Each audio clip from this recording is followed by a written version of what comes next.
The sea mist and burning wood blind them as heavy timber splinters under Nordic axes. For the devout women inside Coldingham Monastery, the longships have finally come ashore. What unfolded around 870 AD was a horror that defied the usual brutality of a Viking raid. The abbess clutches a small cold steel shear, a tool made for thread, not for war. These invaders seek more than just the chapel's gold or the stores of food. They are here for the women. Yet the Norsemen's plan is not simply chaotic savagery. It is the methodical destruction of their very being. The chronicles of this assault, however, suggest a second, more bizarre dread, one that originated from inside their own sanctuary. Why did these nuns dread something far worse than the invaders themselves? And what awful secret was about to be unleashed within that chamber? Why must their salvation demand their own ruin? If you appreciate these darker tales from history, please leave a like and subscribe to Winds of Thought. Comment below to let us know where you're watching from. Now, let us return to the story. The noise of the battered door gives way. A sudden silence descends, thick and freezing. The Vikings are now inside. The initial assault was swift, vicious, and final. Now the true ordeal would start. The surviving nuns, those who weren't slain in the opening moments of chaos, are herded from their private quarters and study rooms into the great hall. The stone floor is coated with soot and something else, a slick, dark liquid. The atmosphere is heavy with pine tar from the invaders' torches and the sharp scent of raw terror. This is not a parley. It is an appraisal. The Norse warriors move with a chilling efficiency. They are silent, communicating only with gestures. A raider grabs a piece of charcoal from the destroyed fireplace and draws a crude symbol on each nun's sleeve. A rough cross. They are tallied like livestock pushed into formations. Their identity, their rank, their holy promises all nullified by that one coarse mark. They are now just cargo. They are no longer servants of their faith. They are property of the axe. Abbess Æbbe is among them, her expression an unreadable slate. Within the deep folds of her habit, her fingers are wrapped tightly around the small steel shear from the sewing chamber. It is a simple instrument designed for snipping threads, for mending sacred garments. Now it feels like a single point of stability in a storm. Its sharp tips press into her skin. She concentrates on the sting of the metal. A younger sister, barely a teenager, starts to shake uncontrollably. An older nun, her face already showing bruises, shifts to partly cover the girl, murmuring a single word from their guiding principles. Odi, listen. It is not an instruction to resist. It is an instruction for inner focus, a reaffirmation of who they are. Even as the marks on their arms declare they are nothing. But what can spiritual discipline do against iron chains? A chieftain, clad in boiled leather and mail, motions toward a captive. A terrified priest, pulled from a hiding spot, is made to interpret. His voice shakes. The proposition is straightforward. A form of clemency is being extended. The Norsemen, the priest explains, respect practicality. They have not come merely to destroy the priory. They are here for gain. The women are to be taken. They will be valuable. Those who cooperate will be given food for the sea voyage. They will command a high price at the slave auctions in Dublin or Jorvik. They will begin a different life under new ownership. The condition is simple. Do not struggle. Do not object. Become silent assets. Cooperation promised one kind of future. Resistance promised another. The abbess studies the interpreter, then the Viking chieftain. She comprehends his version of clemency. It is the consideration a butcher shows to a lamb.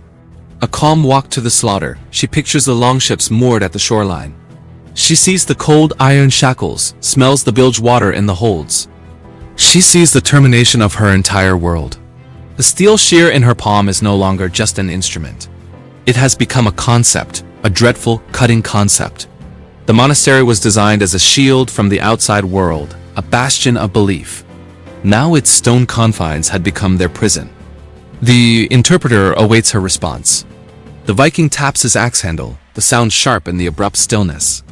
The decision was not really between living and dying. It was between two different kinds of obliteration. What cost were they willing to pay to preserve their souls? The interpreter falls silent. The Viking commander steps forward, his hand on the pommel of his blade. The message is undeniable. The time for deliberation has ended. Comply, the priest mouths, his eyes desperate. Submit to their authority, and they will feed you. You will survive. Defy them, and this hall is your grave. The options are presented with brutal clarity.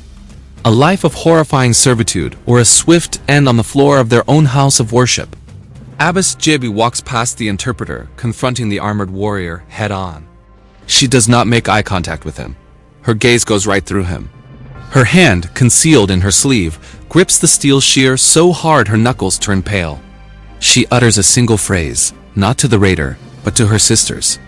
Her voice is not powerful, but it pierces the smoky haze. We will not become their property. The Viking needs no translation. The denial is absolute. He lets out a harsh laugh. It holds no humor. It is pure scorn. He signals to his men. Leave them. The raiders retreat, carrying the torches with them. The enormous oak doors of the hall are slammed shut. A massive bar thuds into place on the exterior. The first step is not pain. It is isolation and coldness. The only illumination is a faint gray light from the high windows near the ceiling. The remaining nuns cluster together on the floor. Time crawls by. The deep chill of the stone works its way into their marrow. Thirst soon follows. A raw, scraping feeling in the throat. Fear, once a piercing jolt, transforms into a slow, crushing weight. But the Vikings had misjudged their captives. They assumed that deprivation would shatter the women's will. They failed to grasp their way of life. These women were already experts in austerity. Their entire existence was a disciplined practice in mastering the body, the fasts, the rough wool clothing, the pre-dawn prayers, and unheated rooms. What the Norsemen meant as a method of torture was, for the nuns, merely another day. The very discipline that was meant to shield them from spiritual weakness now served as a literal defense. The abbess stands. She doesn't talk about salvation. She talks about structure. She tells them to kneel. And in the freezing blackness, they start to recite the low, unified hum of their prayers. It is not a cry for help. It is an act of rebellion. It is a statement that this chamber, though seized, remains theirs. When the Vikings lift the bar the following morning, they are not greeted by pleas for deliverance. They are met with the united cold drone of a sacred chant. The chieftain's tolerance snaps. This is an affront. He commands that the windows be boarded up from the outside. The gray light disappears. Their world shrinks to utter black. The door slams. The bar drops. The silence is now absolute. What new determination could possibly take root in such a void? It is here, in this total absence of senses, that the real motivation is uncovered. Abbess Æbbe's voice cuts through the darkness. It is steady. She reminds them of the clemency they were offered. A new existence in Dublin, in Jorvik. She uses the word the Vikings avoided. Slaves. She details the iron collars, the auction stages, the destiny of women sold like animals, made to carry children for heathen masters. This was the horror that surpassed the raiders' axes, not mere death, but the total destruction of their spiritual identity, the desecration of their most profound promise. This was the spiritual degradation they feared more than any blade. This was the real reason they were locked in here. This was the true cost. The abbess moves, her hands finding her sisters in the pitch dark. She locates the youngest nun and pauses. They want us for what we are, she whispers. They want our bodies to be useful. We must make ourselves useless. A sharp, metallic click echoes in the dark. The sound of the steel shear being opened. The abbess did not ask for agreement. The chroniclers would later say she delivered a powerful sermon, but the reality was likely much colder. It was an action. A quick breath, a choked sound of agony, not a full scream, but a gasp. She had done it to herself first. She had scarred her own face. In the blackness, a hand reaches out, shaking, and touches the abbess's arm. "Me," a voice murmurs. "Now do me." The steel shear, the simple mending tool, became the agent of their dreadful secret decision. One after another, they demolished the very asset the raiders had come to possess. They had claimed their own final chapter. The massive bar scrapes away. The door groans as it opens. Daylight, harsh and blinding, pours into the hall. It reveals what the darkness had created. The Vikings stand in silhouette, anticipating they would find women defeated by hunger and terror, pleading for the mercy of the slave ship. What they find instead is a scene from a nightmare. The nuns are on their knees. They are chanting, but their voices are thick, distorted. Their white head coverings are soaked with crimson. Their faces are mutilated. Abbess Æbbe stands before them all. Her own features are a canvas of fresh, horrific wounds. In her hand she holds the small steel shear. Its metal is dark and wet. This is the hidden truth of the Coldingham story. This was their transfiguration. They were not casualties in the way the Norsemen understood. They had seized control of their final possession. They had made themselves worthless. They had annihilated the raiders' financial gain. The Viking chieftain just stares. His mind, accustomed to treasure and ransom, cannot comprehend this scene. This isn't resistance. This is a deep spiritual insult. He has been cheated, he bellows. A cry of pure, impotent rage. He came for assets. They offered him martyrs instead. Abbess Æbbe holds his stare. She shows no fear. She opens her hand. The steel shear, the tool of their awful liberation, falls from her bloodied fingers. It rings against the stone floor. A tiny, sharp noise that confirms the finality of their action. Around her, the other nuns engage in a silent ritual. They do not weep. They touch their own faces, fingers tracing their new wounds. A grim sacrament. They have taken their ultimate vows. How did a tale like this even manage to persist? It nearly vanished. The official accounts, penned by later, more genteel scribes, toned down the incident. They favored an image of devout women praying while swords fell. But the act itself, the self-disfigurement, was too raw, too barbaric for their refined histories. Yet one fragile thread survived.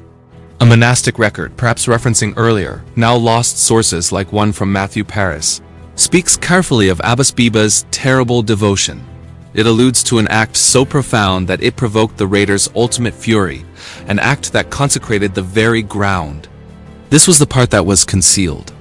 Their martyrdom was not a passive acceptance of slaughter. It was a deliberate, agonizing strategy. The nuns were not merely slain by the Vikings. They were executed because of what they did. The raiders, deprived of their human cargo and incensed by this ultimate act of defiance, did not just kill them. That would have been too merciful. They barred the doors once more, this time permanently. They brought fire, not to illuminate the hall, but to consume it. Centuries later, archaeological digs at the priory grounds would uncover a thick, scorched layer, a stratum of fused stone and ash. Evidence of a blaze far hotter than any accidental fire. A fire intended to destroy everything. The shears, the stone, the women, all of it, gone. But what is left when even the stones are burned to dust? The Coldingham Priory was reconstructed years after by others. But the records of Abbess Æbbe and her sisters are missing. In the great historical texts of the region, their names are not found. Where their history should be, there is only an empty space, a blank page, as if the very ink recoiled from documenting that horrific year. The fire consumed the parchment, the timber, and the rock. It consumed their names. It was a complete and total erasure, an act of historical violence that completed what the Norsemen had begun. The story didn't survive in the chronicles. It survived as a murmur. It transformed into a local legend, a ghost story shared by fishermen who were suspicious of the fog that clung to the cliffs. It was a rumor that spread from Coldingham to other religious houses, carried by terrified monks who had witnessed the aftermath. They talked about the smoke, a thick pillar of blackness that lingered over the coast for days. They talked about the quiet that came after, a quiet more profound than the sea fog itself. Later, scribes writing in protected, peaceful rooms far from the coast heard the story. They polished its brutal edges. They wrote of holy martyrs who died in prayer, not fighting back with the only weapons they possessed. They removed the iron and the blood, substituting it with a more passive, acceptable form of faith. The truth was too unsettling, too sharp for their official narratives. The salt spray and the smoke have long since vanished. The stone hall is now just a foundation, cold beneath the grass. But the echo of their choice persists. The act was intended as a conclusion, a final, resolute no. Instead, it became an immortal story. The small, cold steel shear, a tool for creation, became their legacy,